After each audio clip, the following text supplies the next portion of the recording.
Já estão prontos para ouvir a palavra nessa noite? Então abram suas Bíblias. Evangelho de João, capítulo 5, do verso 25 ao verso 26. Evangelho de João, do capítulo 5, do verso 25 ao verso 26. Enquanto você abre sua Bíblia, eu não posso deixar aqui de agradecer a nossa irmã Alice. Que Deus continue lhe abençoando. Ela está interpretando aqui, não sei como é que ela fala a respeito dela mesmo, mas que Deus lhe abençoe. É o laço, né? Pronto, já aprendi um sinal aqui. Meus irmãos, eu vi os vídeos aqui do curso que teve de massas aqui na igreja. Foi um negócio lindo. Eu soube até que a minha massa está na geladeira, né, minha irmã? Senhora, eu vou pegar a minha também. É assim que diz sim? Sim, amém, amém. Então, eu vi aqui, foi fantástico, já vi testemunhos, pessoas já me mandaram mensagem no privado, agradecendo a Deus por essa oportunidade que tiveram. Eu vi que foi um trabalho fantástico. Quantos aqui tiveram aqui no curso, no sábado? Amém? Amém, o pessoal lá no fundo. Foi bênção, eu vi que foi um negócio lindo, e vou experimentar a massa. No domingo que vem, ou na quarta-feira, eu vou dizer se estava boa mesmo, mas que Deus continue abençoando a vida da irmã Alice, a vida do irmão Maciel, que veio aqui fazer esse curso, porque nós vamos fazer mais, irmãos. Nós vamos estar aqui na igreja, sempre que pudermos, também ajudando os irmãos nessa luta, porque a gente sabe que muitas vezes um curso desse, uma profissão que alguém aprende, pode mudar a sua vida, pode mudar a sua forma de lidar com as situações, e a igreja está aqui para isso também. Amém? Todos acharam? João 5, do 25 ao 26, a Bíblia diz assim, eu vou estar lendo aqui na Nova Versão Internacional: eu lhes afirmo que está chegando a hora, e que já chegou, em que os mortos ouvirão a voz do Filho de Deus, e aqueles que a ouvirem, viverão. Pois, da mesma forma como o Pai tem vida em si mesmo, Ele concedeu ao Filho ter vida em si mesmo. Feche seus olhos. Pai, nós tomamos a autoridade espiritual desse lugar agora em nome de Jesus. Sabemos, Senhor, que a Tua atmosfera já está estabelecida aqui. Meu Pai, nós já ungimos as portas dessa igreja, crendo, Senhor, que aqui, meu Pai, nesse santuário, somente o Teu Espírito tem liberdade para habitar.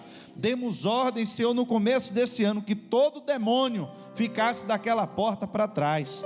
Mas agora pedimos ao Senhor, meu Deus, que os Teus anjos estejam varrendo, Senhor, todo demônio dessa rua, varrendo, Senhor, todo espírito maligno, meu Pai, que quer trazer perturbação, que quer trazer medo, que quer trazer pânico nesse lugar. Senhor, nós não aceitamos. Nós estabelecemos o Teu reino neste lugar, estabelecemos, Senhor, a Tua autoridade, Senhor, nesse bairro. Pedimos ao Senhor, meu Pai, nessa noite, que respalde a nossa oração que fazemos em nome de Jesus, e que o Senhor, meu Deus, amarre todo demônio e mande, Senhor, embora daqui desse lugar. Nós não aceitamos demônios de morte nessa região, demônios, Senhor, de prostituição nessa região. Meu Pai, que o Senhor faça um renovo neste lugar, um rebuliço, Senhor, nessa rua, que essa rua passe a ser conhecida, Senhor, como a rua do encontro com Deus, com a rua da salvação, a rua da manifestação do poder de Deus. Que as pessoas saiam dos quatro cantos desse bairro para encontrar, meu Deus, com o Senhor aqui, meu Pai, neste lugar. Nós profetizamos a Tua vida, Senhor, neste lugar agora, em nome de Jesus. Pedimos ao Teu Espírito Santo que esteja conosco, em nome de Jesus.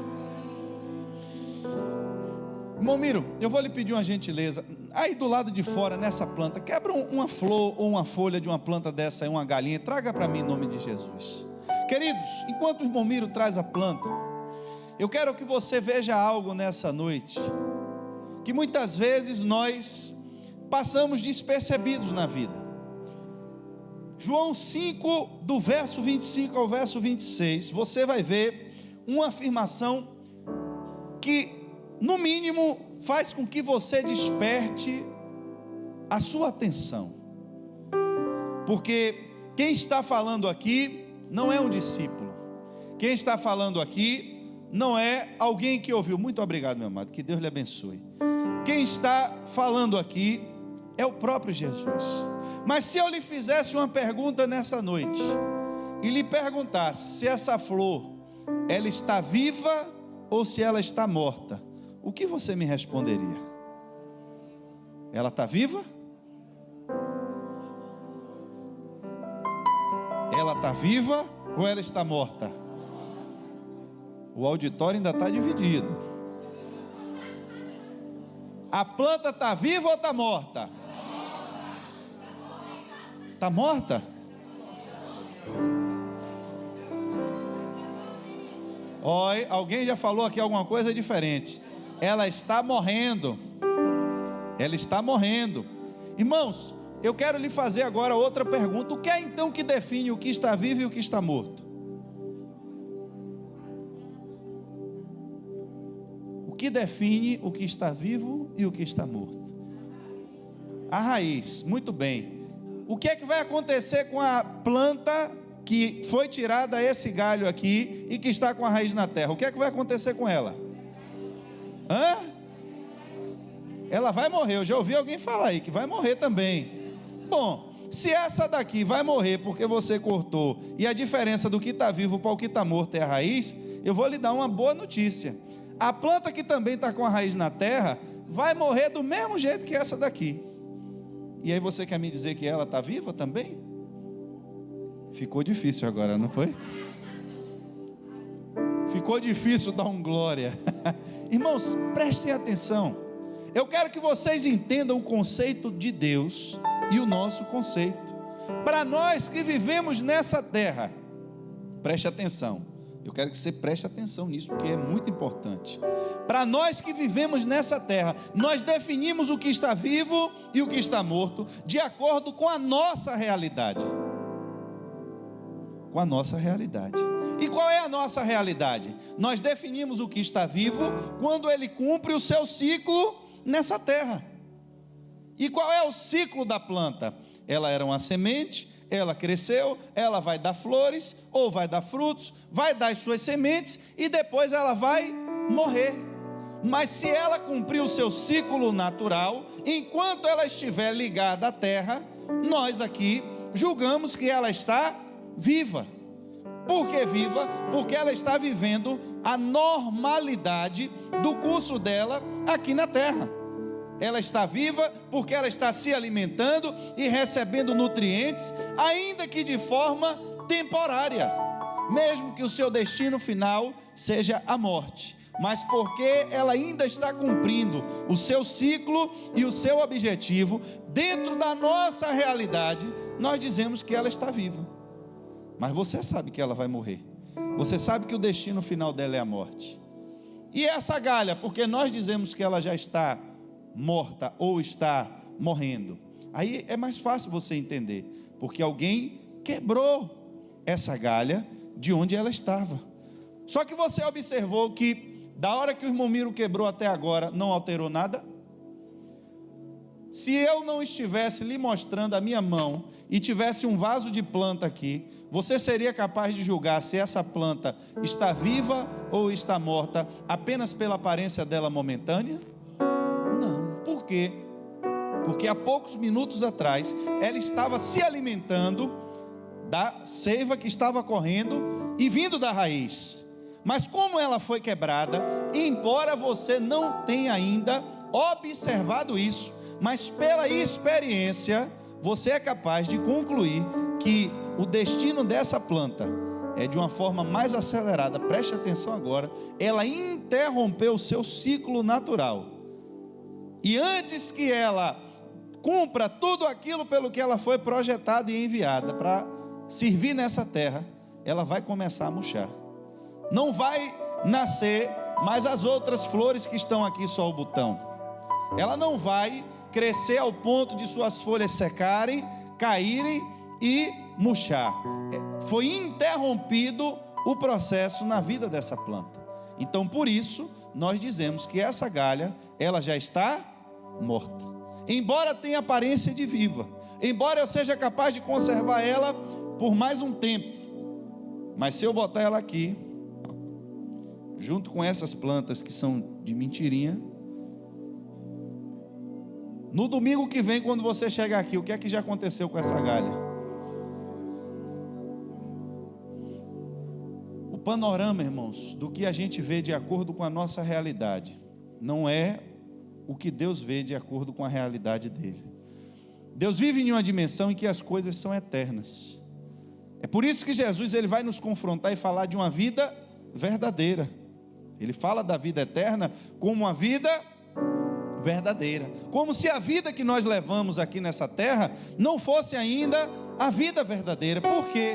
Porque no dia que o homem foi cortado de Deus, no dia que o homem deixou de ter em si o Espírito de Deus na comunhão do jardim, o homem virou como essa galha. Você já nasce e você diz que você está vivo. Nós nos julgamos vivos, mas assim como a planta que está lá fora, o nosso destino final, e de todos que estão aqui, é a morte. Ainda que você cumpra todo o seu papel, uns infelizmente vão escolher um estilo de vida que vai acelerar esse processo. Uns infelizmente, eles estão procurando para si a morte. Mas por mais que você seja uma pessoa devota a Deus, nesse mundo, todos que estão aqui, se Jesus não voltar antes, nós vamos passar pela experiência da morte nesse mundo. Aí eu lhe pergunto, nós estamos vivos ou estamos mortos?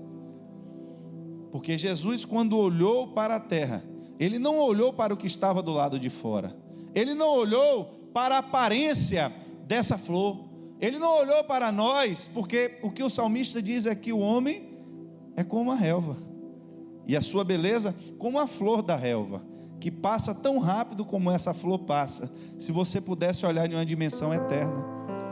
E por mais que nós hoje estejamos bonitinhos, arrumados, perfumados e cheirosos, vai chegar uma hora, irmãos, que o seu espírito sai do seu corpo, e assim como aquela flor, o seu corpo começa a murchar, seu corpo começa a se decompor.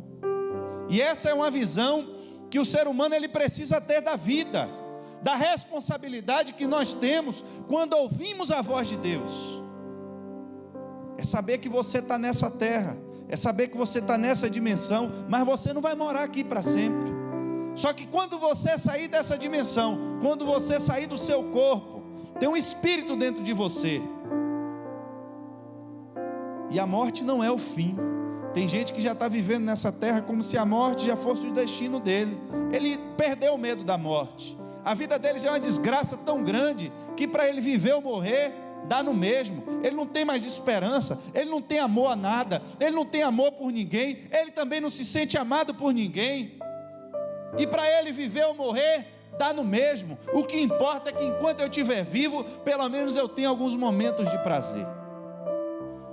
Mas deixa eu te contar uma coisa, no dia que você deixar esse corpo, e que você entrar na eternidade, você vai descobrir que lá tem uma dimensão diferente, que é diferente de tudo que você conhece e você chama de vivo, porque tudo que é vivo nessa dimensão morre, mas tudo que é vivo na outra dimensão, permanece para sempre.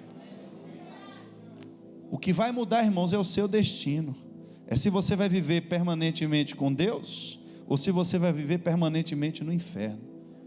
Esse é o Evangelho de Cristo, um Cristo que veio ao mundo para lhe anunciar a verdade do que acontece do outro lado.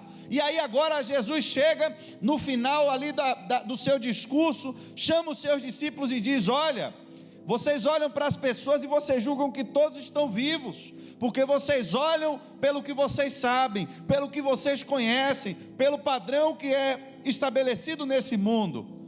Mas eu vos digo que estas pessoas, elas estão mortas,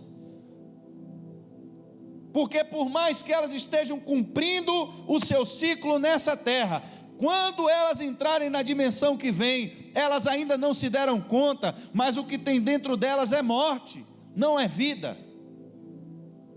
E o que é a morte na outra dimensão, pastor? Não é deixar de existir em um plano como é nessa, mas morte na outra dimensão é você viver eternamente longe de Deus. Isso é a morte, é o afastamento do reino de Deus, é ser banido, como Satanás foi, da casa de Deus, da luz de Deus, é viver em trevas eternamente. até que chegue o dia do julgamento, aonde a Bíblia diz que há um lago de fogo e enxofre, aonde até o inferno vai ser lançado dentro. E eu não sei, irmãos, lhe dizer o que é que acontece lá, porque eu não tenho nem ideia. Eu só sei lhe dizer que hoje é o dia em que Deus quer trazer a esse mundo a verdade do Evangelho, a luz do amor de Deus que pode salvar a mim e salvar você. Porque nós olhamos pelo lado de fora, e pelo lado de fora todo mundo está bonito, todo mundo está arrumado, mas quando Cristo olhou para aquela geração, Ele disse: olha, eles estão mortos por dentro. E tem uns que por fora estão até mais arrumados do que os outros, estão pintadinhos de branco, estão vestidos com roupas lindas, mas o que tem dentro deles é cadáver, é morte, porque eles são sepulcros caiados.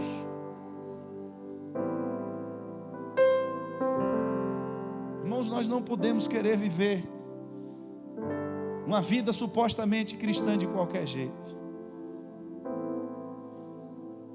porque a Bíblia diz que a porta do céu ela é estreita, e tem vezes, irmãos, que nós vamos nos acostumando com uma desgraça chamada pecado, e o pecado, o exemplo mais claro que tem para mim, é aquela pessoa que cria cachorro, e que não cuida direito. Eu tive no apartamento de uma pessoa esses dias, que ele disse que o hall todo do prédio sabe o apartamento lá que tem um cachorro, e quando a pessoa passa que ainda está com a porta aberta, ele diz que sente ânsia de vômito, pelo mau cheiro que tem dentro daquela casa. O cachorro urina no sofá, o cachorro urina no tapete. Mas eu vou lhe contar um segredo que talvez você não saiba.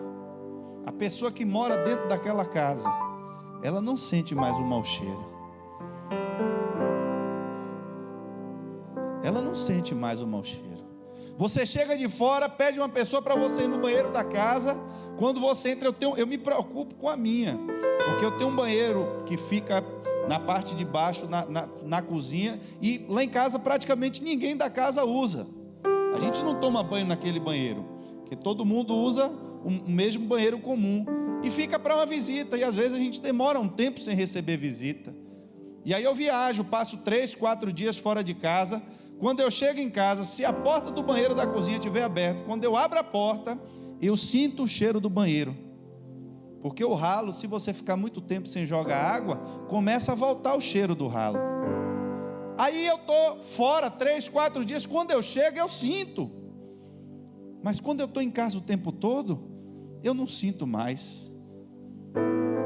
E o pecado é assim, irmãos. Uma irmã teve um sonho aqui, que aquilo não foi um sonho, aquilo foi uma visão de Deus, mostrando como se o pecado, eu compartilhei com um grupo de louvor, fosse como teias finas de aranha. Irmãos, uma única teia não é capaz de lhe deter. Se a aranha colocasse um único fio de teia ao seu redor, certamente você, sem esforço nenhum, romperia. Mas se você permitir que ela continue lhe envolvendo, por mais que os fios sejam finos e sejam frágeis, se ela continuar lhe enrolando, vai chegar uma hora que você vai ficar paralisado. E é isso que o pecado tem feito com essa geração, e é isso que ele tem tentado fazer comigo, irmãos, com você. E às vezes você precisa de alguém que chegue e lhe dê um saculejo e lhe diga: ei, rapaz, para onde é que você está indo? E você tem que parar e tomar um choque de realidade em você mesmo, porque é para lá mesmo que você está indo. Você está indo para o inferno sem ver, porque você já está ficando cego, seus sentidos espirituais já estão ficando entorpecidos, e você pode querer se prender a cargos, a posições, e querer se justificar dizendo: mas eu estou dando resultado no reino de Deus. Uma vez eu tive uma oportunidade de encontrar um pastor. Deus me levou de uma situação, e eu, quando encontrei aquele homem, eu estava indo fazer um projeto, e eu disse a ele, eu comecei a conversar, e ele começou a me contar tudo o que ele tinha feito. E o homem tinha feito muita coisa, tinha aberto igrejas, tinha feito impactos evangelísticos, e tinha feito isso, e tinha feito aquilo, e eu ouvindo ele. Quando ele terminou de falar tudo, eu disse a ele: pois bem, meu irmão, eu só quero lhe dizer uma coisa.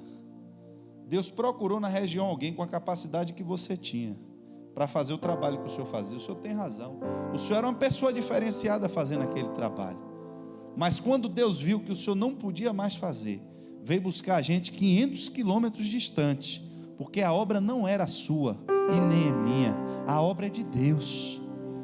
Agora, o que o senhor estava fazendo, Deus estava reprovando. Irmãos, e Deus me deu uma autoridade. Eu comecei a falar com aquele homem começou a chorar, porque ele entendeu que o que eu estava dizendo a ele não veio de mim. Eu não sabia muita coisa sobre a vida dele, sabia alguma coisa, mas não tudo. E quando eu comecei a falar com ele abertamente sobre o pecado, aquele homem era um pastor, ele devia ter idade de ser meu pai, mas a autoridade que Deus me deu, e eu comecei a falar com aquele homem no meio da rua. Não importava, irmãos, o que ele fez. Não importa se o jogador, irmão, jogou o campeonato inteiro e ele foi o maior artilheiro. Se chegar no final do campeonato e ele for a causa da derrota do time dele, irmãos, ele vai ser escrachado publicamente. Aconteceu recentemente com o time do Palmeiras. O time foi campeão da Copa Sul-Americana, não é isso? Libertadores. E foi concorrer ao campeonato mundial. E aí perdeu o mundial. Ninguém lembra mais que o time ganhou. Ninguém lembra mais. Ninguém lembra que do Brasil ele foi o campeão da Taça Libertadores da América. Ele representou o Brasil em toda. Ninguém quer saber. Só quer saber qual foi o último resultado dele. Foi a derrota. Foi concorrer ao campeonato mundial e perdeu. E virou chacota. E no outro dia a rádio, a televisão, o inimigo, os adversários, todos estavam zombando, porque ninguém lembrava mais da vitória, só lembrava da derrota. No mundo do espírito é assim, irmãos. Não adianta você correr e chegar no final não levar o prêmio, porque tudo que você fez perde o sentido se você não conquistar a salvação.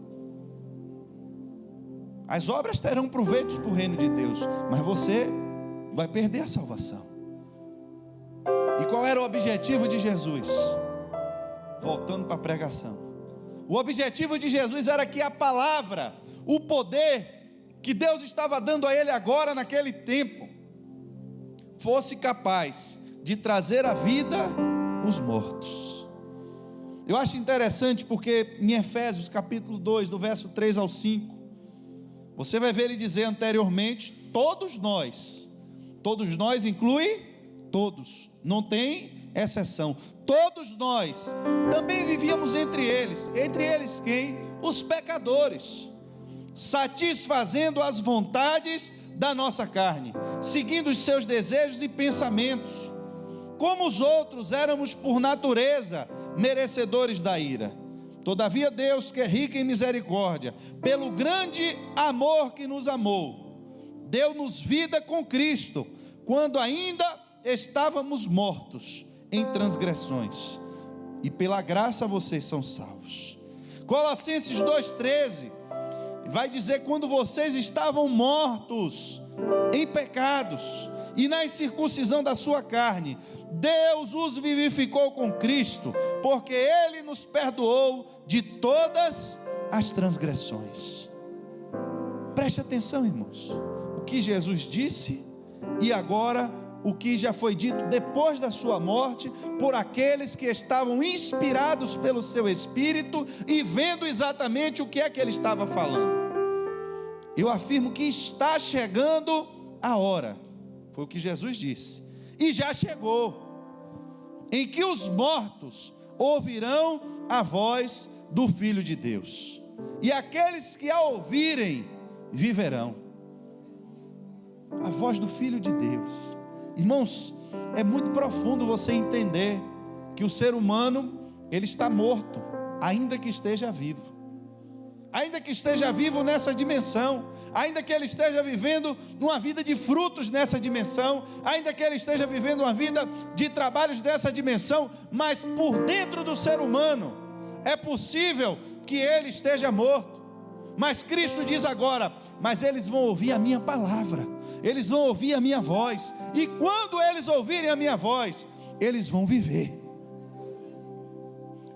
E aí depois os apóstolos vêm nos ensinar e nos dizer: olha, nós estávamos de fato mortos, porque todos nós estávamos mortos, e estando mortos, não havia nada que pudesse nos fazer viver novamente, porque estávamos mortos por causa dos nossos pecados, e por causa das nossas transgressões. Você não sabe porque você fica triste, você não sabe porque você se sente vazio, você não sabe porque você precisa de algo do lado de fora para lhe trazer felicidade, você não sabe. Mas eu quero lhe dizer nessa noite, quando você começa a sentir desejo de alimentar a sua carne, é porque o seu espírito está morrendo. Há um equilíbrio de forças dentro do ser humano que precisa ser desequilibrado. O espírito precisa vencer a carne. Mas se você, irmãos, não busca as coisas de Deus, você vai morrer. E o pior é que tem muita gente que já está morto. E essa foi a carta que Jesus mandou para uma igreja, para a igreja do fim. Tem fama de que vives, mas já estás morto. Eu não estou aí com vocês, não tem vida em vocês. Tem música, tem música. Tem palavra, tem palavra. Tem arrumação e muita teoria, tem. Como essas flores. Elas são lindas. Elas são brancas. Elas têm galhos. E cada uma é mais bonita do que a outra. Tem flores de todos os tamanhos. Mas se você chegar perto dela e passar a mão na pétala dela, você vai ver que ela não tem a maciez de uma rosa que está viva, porque tudo isso aqui está morto. Tudo isso aqui só tem a aparência de algo que é vivo, mas não tem vida. Não tem vida. Isso está morto. E nós temos que ter muito cuidado, irmãos. Porque não é a igreja que vai fazer você viver. Não é a igreja. Não é participar apenas de cultos e achar eu podia estar em casa assistindo o Faustão, mas eu vim para a igreja. Não é isso que vai fazer você viver. Não é você chegar apenas para as pessoas lá fora e assumir uma identidade de crente, porque a identidade de crente lá fora e um cheque hoje vale a mesma coisa. Pergunte quem quer um cheque. Hoje o pessoal só quer no Pix, que entra na conta na hora. Nem crédito, nem depósito mais em caixa eletrônico ninguém vai. Hoje é Pix. O negócio é online. Já preparando tudo aí para o anticristo que está chegando aí. O negócio é Pix. Você chega com o seu celular, com a foto do seu cartão de crédito, chega naquela maquininha ali, você só encosta o seu celular, é na hora. Blum, já foi o dinheiro de sua conta. É na hora. Antigamente o cartão você tinha que passar com a via de carbono, não era? Depois tirou a via do carbono, você só passava do lado. Depois botaram o negócio do chip. Está acabando o cartão com chip. Agora é cartão por aproximação. E agora nem o cartão você precisa mais. É só o celular que você encosta na máquina e vai embora. Pix. Eu disse que não ia fazer, que Pix era do diabo. Aí começa a pressão. Você vai fazer um negócio. Ô meu irmão, você tem conta aqui? Meu irmão, não tenho mais esse negócio não. Faz um Pix aí. Ele disse: eu não vou fazer esse negócio não. Mas aí chega uma hora, irmão, que você não tem jeito. Eu disse: meu irmão, eu vou fazer o Pix. Mas quando eu descobri que é do diabo, aí eu corto de vez. Ainda não mandaram eu botar nada na mão e na testa, né? Mas eu estou ligado, na hora que botar não vai ter jeito, eu vou jogar tudo para cima. Mas por enquanto deixa eu fazer meu Pix aqui. Mas ainda demorei, fiz a semana passada. Porque não tem jeito. É o que a Bíblia disse, vai chegar uma hora que não vai ter jeito. Porque só vai poder comprar ou vender quem tiver a marca do anticristo. Não sei o que é. É chip, não sei o que é, meu irmão. A Bíblia não disse o que é. Se dissesse, você ia saber, mas não disse. Disse que é uma marca. Mas no dia que o governo mandar você botar alguma coisa na mão ou na testa, não fique na dúvida, aí você já vai saber que é do diabo mesmo. Aí você vai perder sua casa, aí você vai perder sua conta, você vai perder seu carro, aí você perde tudo nesse dia. Mas por enquanto pode fazer seu Pix, que ainda é só um ensaio. É só um ensaio. Não tem jeito. Mas a verdade, irmãos, é que o sistema do mundo, ele não vai bater nunca com o sistema de Deus, porque o sistema do mundo, ele não foi feito para alimentar o seu espírito. A pergunta que eu lhe faço é: enquanto você entra na igreja, que você está ouvindo louvor, que você está ouvindo a palavra de Deus, e que você está ouvindo sobre o inferno, lhe dá vontade de se prostituir? Lhe dá vontade de você ver pornografia no celular? Porque é uma desgraça que vai levar muita gente para o inferno. Muita gente vai para o inferno por causa desse vício, porque é um vício que você muitas vezes tem vergonha de falar com as pessoas. Eu pregava na quinta-feira na sede falando sobre Elias, quando Elias ele foge com medo, porque ele foge sozinho, ele vai abandonando todo mundo, ele abandona o seu servo e ele foge sozinho para o deserto. Mas Deus foi atrás de Elias no deserto, porque tinha alimento para Elias no deserto. E Deus está à procura dos seus adoradores, Deus está à procura dos seus filhos. Só que, irmãos, para que você encontre a vida, você tem que encontrar Jesus. Não é encontrar uma religião, não é encontrar uma igreja para frequentar, você tem que ter um encontro com Jesus.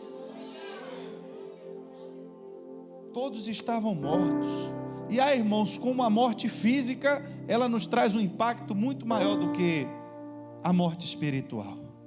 Jesus chega, e eu dei esse exemplo lá na quinta-feira também, para aquele homem aleijado e diz: perdoados estão seus pecados. Todo mundo olha e aí? Perdoados seus pecados, e aconteceu o que mais? Você já pensou se na nossa igreja nós nos contentássemos apenas com o perdoados estão os seus pecados? Porque Jesus faz um comparativo. Ele faz um comparativo, e ele diz para aquelas pessoas, ele diz: olha, para que vocês creiam que o Filho do Homem tem poder também para perdoar pecados, eu vou fazer outra coisa aqui. Levanta aí, meu filho, pega aí, vai embora, vai andando aí. O homem aleijado saiu andando, aí todo mundo se espanta, porque chama atenção. Mas eu vou lhe fazer uma pergunta: e o que aconteceu com o aleijado depois? O aleijado, porque foi curado, ficou vivo? Está rodando por aí ainda esse aleijado que Jesus curou? Preste atenção, porque aqui está o ponto central. Olhe bem, nós julgamos que é uma grande dádiva quando Deus cura um aleijado, porque nós que temos pernas, sabemos como é boa a vida nessa terra, quando você pode andar sozinho. Se todo mundo fosse aleijado, irmãos, ninguém ia estar se doendo, porque o outro não pode andar. Você já viu alguém reclamando porque não tem olho nas costas?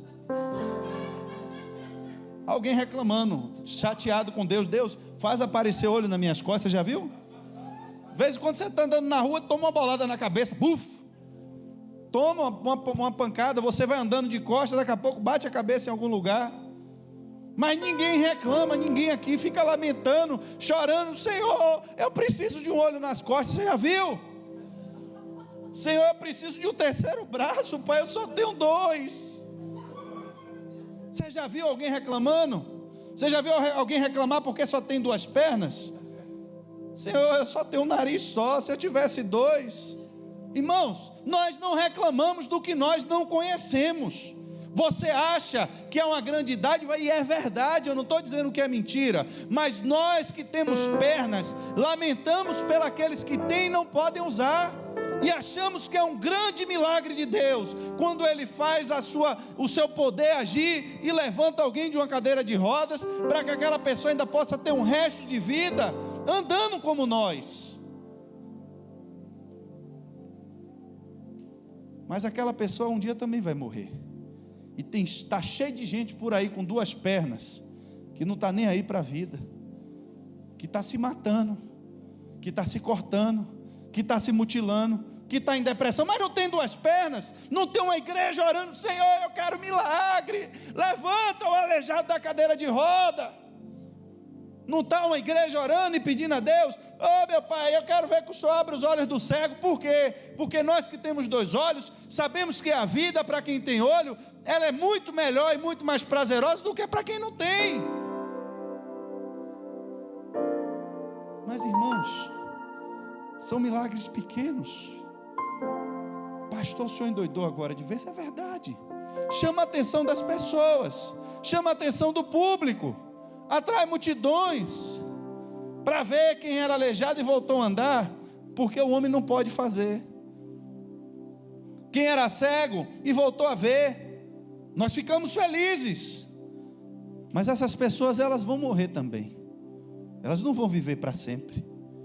Vão morrer, com 2 olhos, com 4 olhos, com 2 pernas, vão morrer do mesmo jeito. O aleijado que Jesus curou, morreu.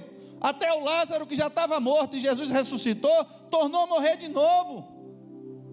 Mas quando Jesus olhou para aquele homem e disse: perdoados estão os teus pecados. Irmãos, é porque nós nunca vivemos a experiência de estar do lado de lá. É porque nós nunca estivemos na casa de Deus. Nós nunca estivemos no céu. Mas Jesus que esteve lá, ele olhava para aqueles mortos e dizia: se eles soubessem o que é ter 2 olhos, se eles soubessem o que é ter pernas, porque eles estão vivendo nesse mundo, achando que está tudo bom para eles, mas eles não sabem que estão mortos, e morto não fala, morto não vê, morto não ouve. E tudo que a gente acha que é magnífico nesse mundo, e tudo que a gente acha que não pode viver sem. Eu não posso viver sem uma cadeira de rodas. Claro, você é aleijado, concordo com você, mas se você tivesse pernas, você não precisaria de uma cadeira de rodas. E era isso que Jesus estava oferecendo para os mortos. Você acha que não pode viver sem a cachaça, você não acha que pode viver sem o sexo, você acha que não pode viver sem a prostituição, você acha que não pode viver sem a mentira. Só que Jesus estava olhando e dizendo: claro, você está certo, é porque você está morto, você está vivendo para alimentar a sua carne. Mas se você soubesse o que é viver com pernas, se você soubesse o que é viver com olhos. E o que é que eu faço, Jesus? A mulher samaritana, Jesus disse: você tem uma sede que não mata, mas eu tenho uma água viva, que se você bebesse dessa água, como é que eu vou desejar aquilo que eu não conheço? Como é que eu vou desejar essa água viva se eu nunca bebi dela? Tem coisas que a gente experimenta na vida que a gente nunca desejou porque a gente não conhecia.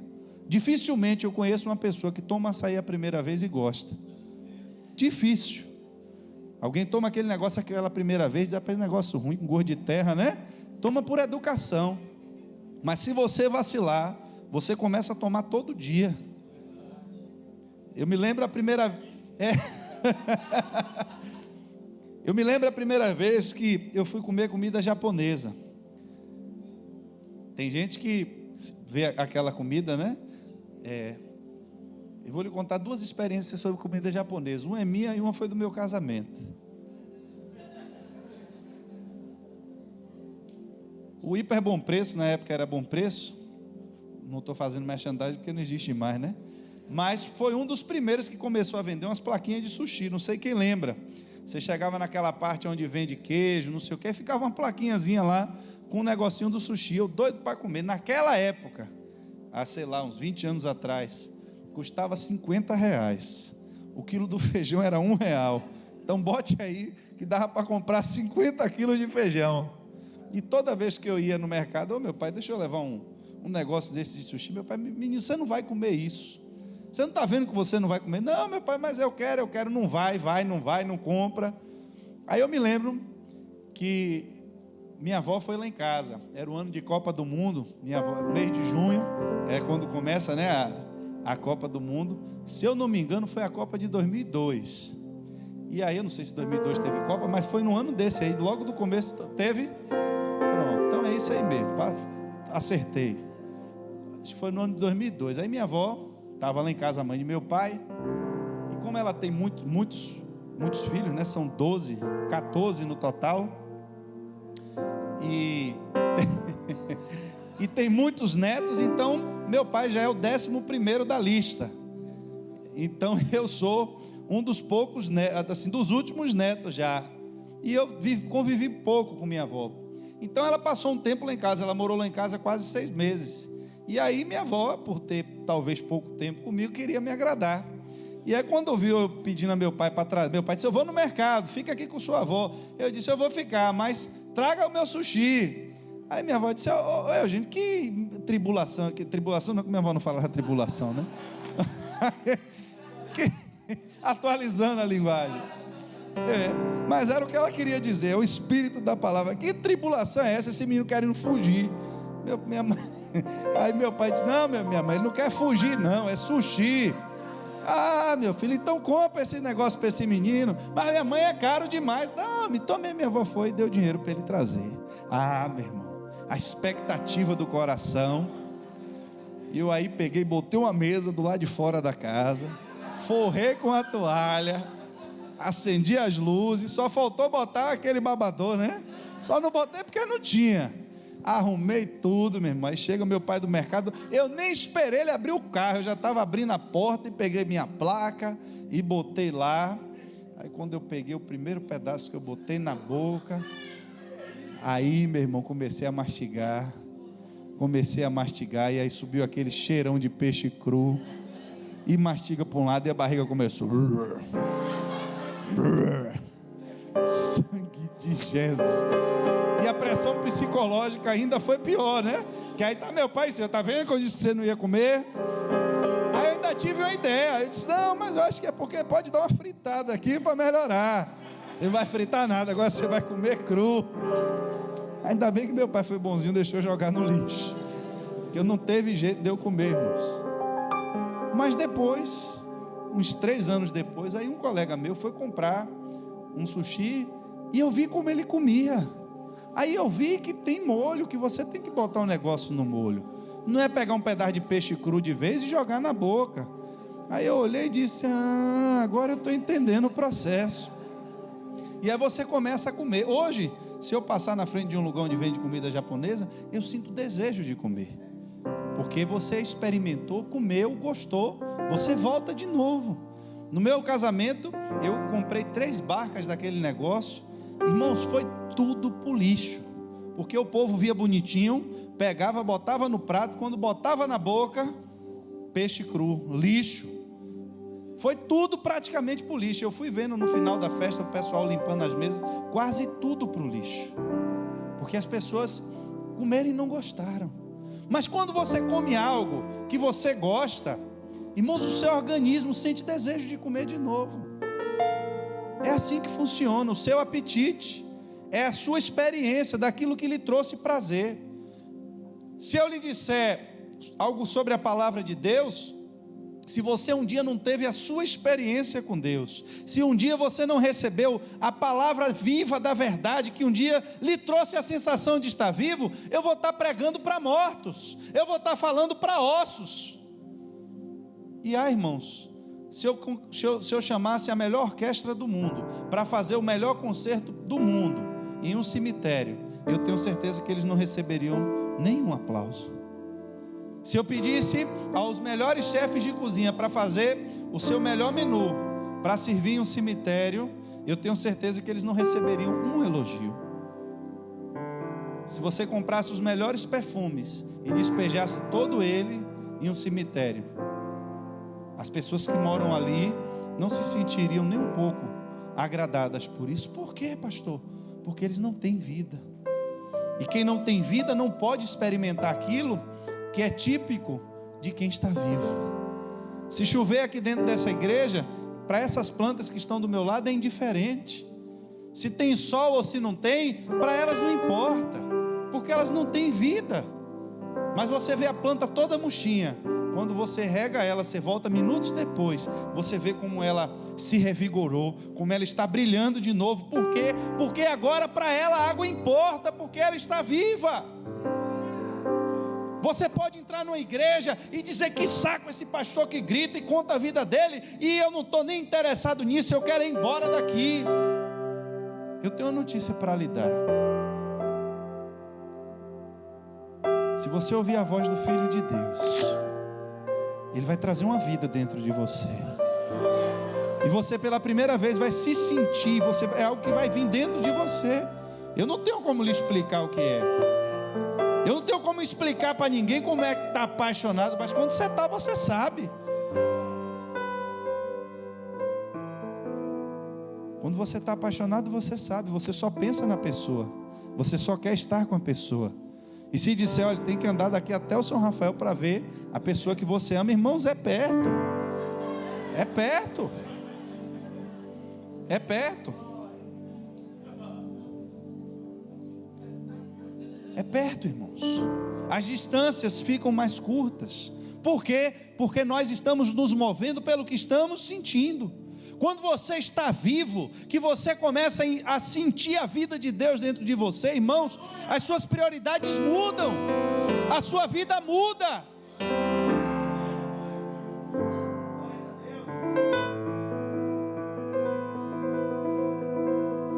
Existe um homem na Bíblia chamado Jairo. Você vai encontrar esse relato em Mateus 9. Eu separei Mateus, os 3 evangelhos contam. Mas em Mateus, eu acho que a coisa já foi resolvida mais rápido. Mateus diz assim: falava ele ainda quando um dos dirigentes da sinagoga chegou. Mateus 9,18, na Nova Versão Internacional. Ajoelhou-se diante dele e disse: a minha filha acaba de morrer. Vem e impõe a tua mão sobre ela, e ela viverá. Irmãos, todo mundo estava ouvindo falar de Jesus. Na sinagoga foi dada uma ordem: olha, quem seguir esse homem não faz mais parte do nosso meio, porque esse homem, ele é um impostor.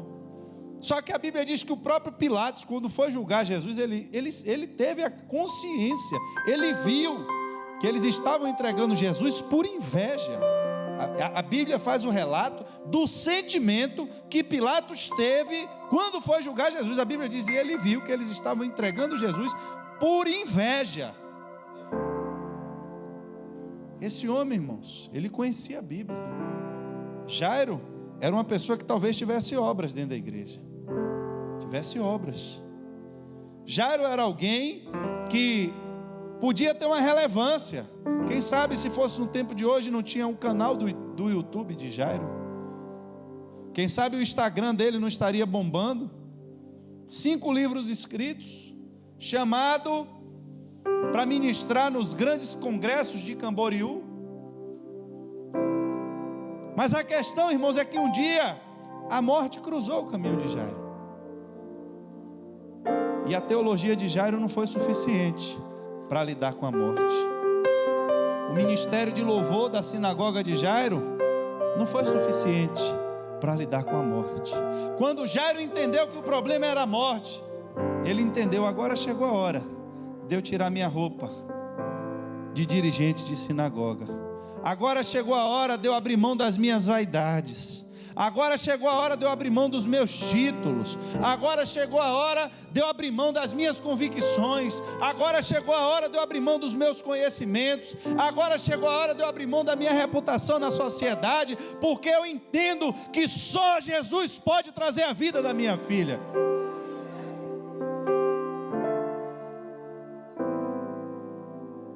Ainda bem, pastor, que eu não tenho nem filha. Amém, irmãos. Mas se você levar essa história para um plano espiritual, quantas filhas de Jairo a gente não tem aqui nessa noite? Quantos problemas você não tem na sua casa, você não tem na sua vida, e que você sabe que só Jesus pode resolver? Está chegando o tempo, está chegando a hora, e já chegou, que os mortos ouvirão a voz do Filho de Deus, e eles ressuscitarão.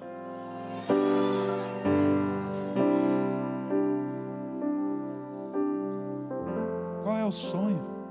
Qual é o plano? Qual é o projeto? Não fique em casa esperando não, irmãos. Ah, Senhor, se o Senhor estivesse aqui, Lázaro não tinha morrido. Eu vim me dar conta essa semana pregando. E por que Lázaro não foi atrás de Jesus?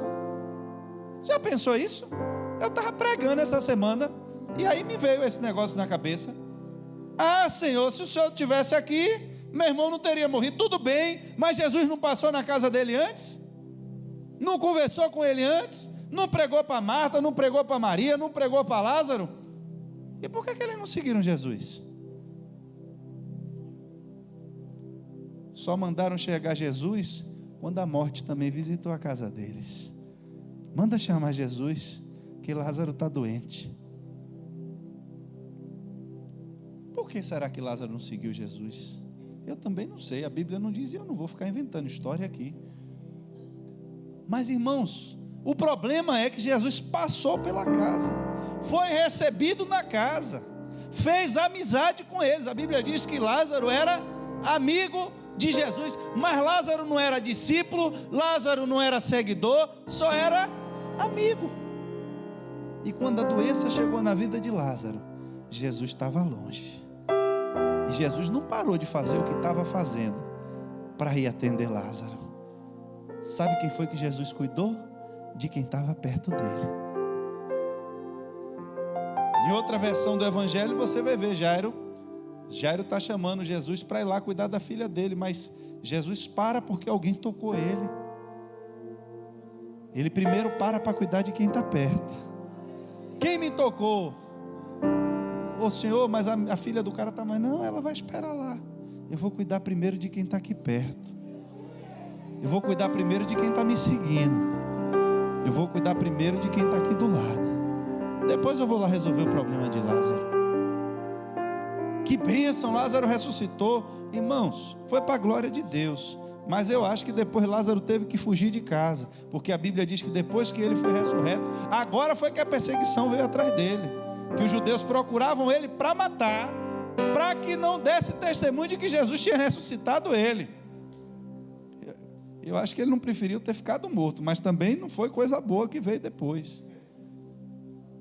Irmãos, para finalizar, a Bíblia diz que a mão do Senhor veio sobre o profeta Ezequiel, e não levou ele para uma igreja com 10.000 pessoas. A mão do Senhor não levou Ezequiel para uma multidão para ele pregar. A Bíblia diz que o Espírito de Deus levou Ezequiel para o meio de um cemitério, porque mesmo depois que a vida vai embora, ainda ficam os traços da vida que esteve ali, os ossos que estavam ali, a caveira é símbolo da morte. E Ezequiel chega em um vale que tudo que tinha eram ossos secos. E a Bíblia diz que é feita uma pergunta a ele. Diz que o Senhor pergunta a ele: filho do homem, esses ossos poderão tornar a viver?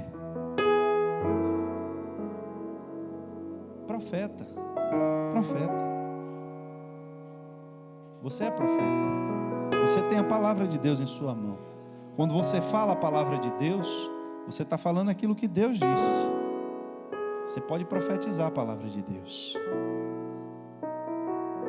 Não estamos falando aqui da profecia de coisas que vão acontecer. Não é sobre isso que estamos falando.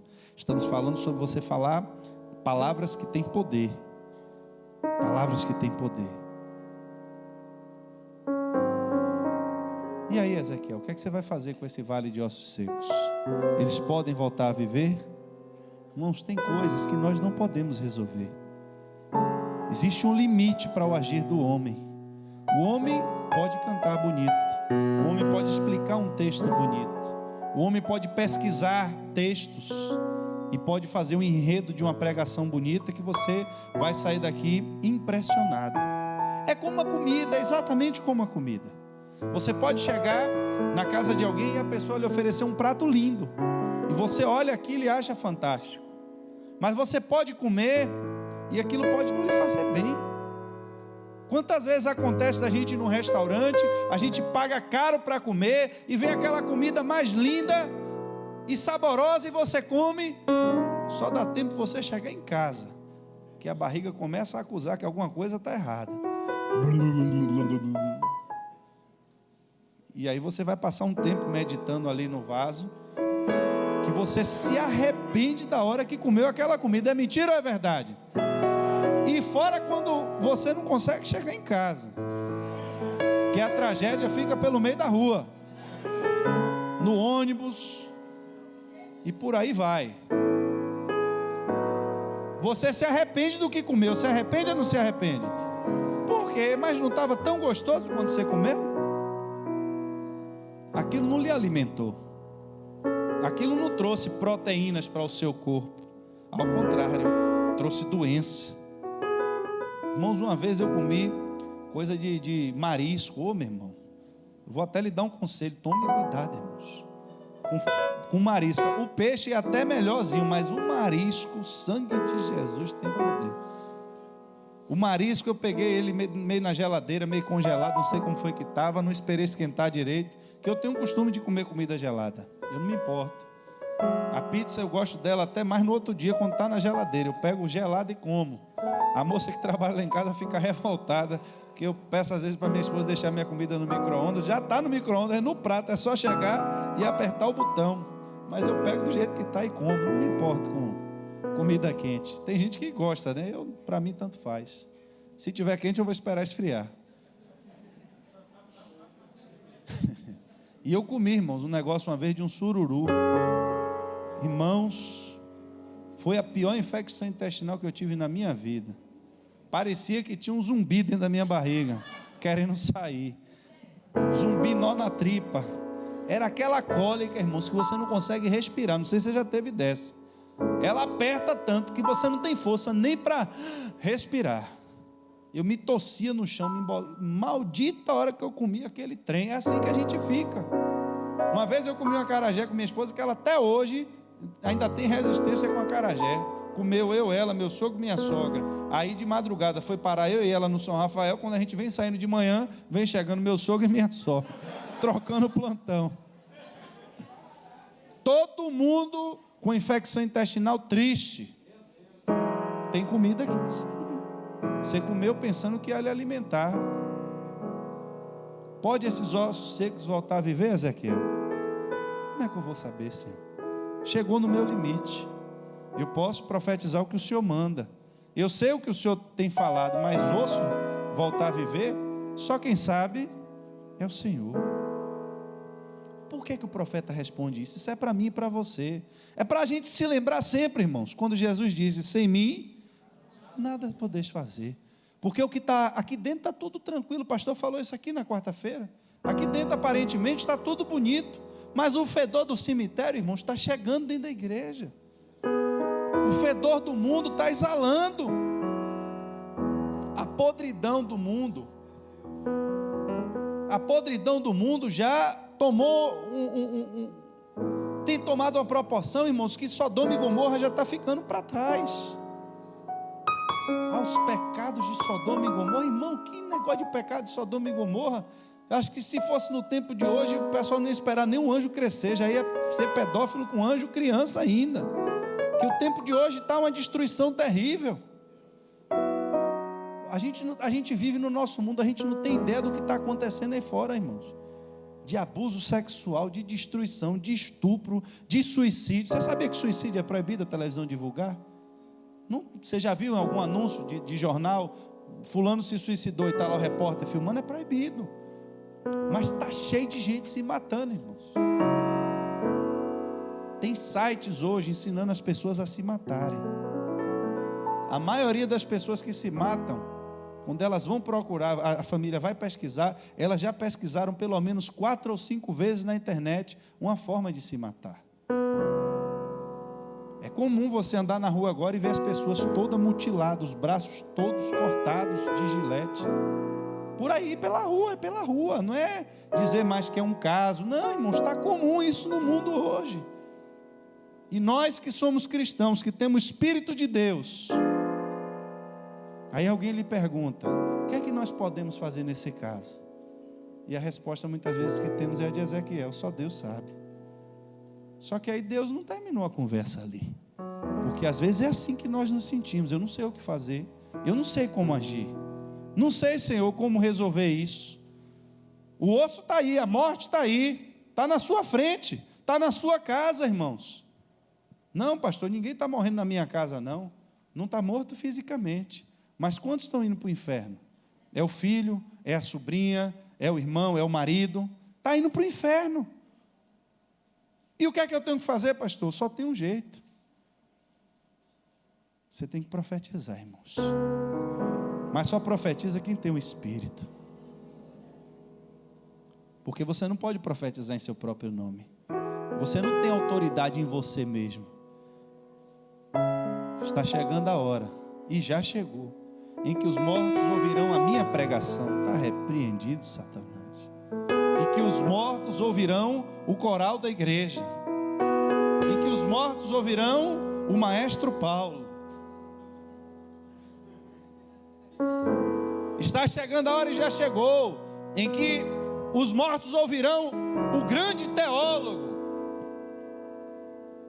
O teólogo pode até ir para o vale de ossos secos. O coral pode ir também. A organização estrutural da igreja pode ir também. Mas quando disser, e aí, vai fazer o que com os ossos? Só o Senhor que sabe, porque eu não tenho jeito a dar.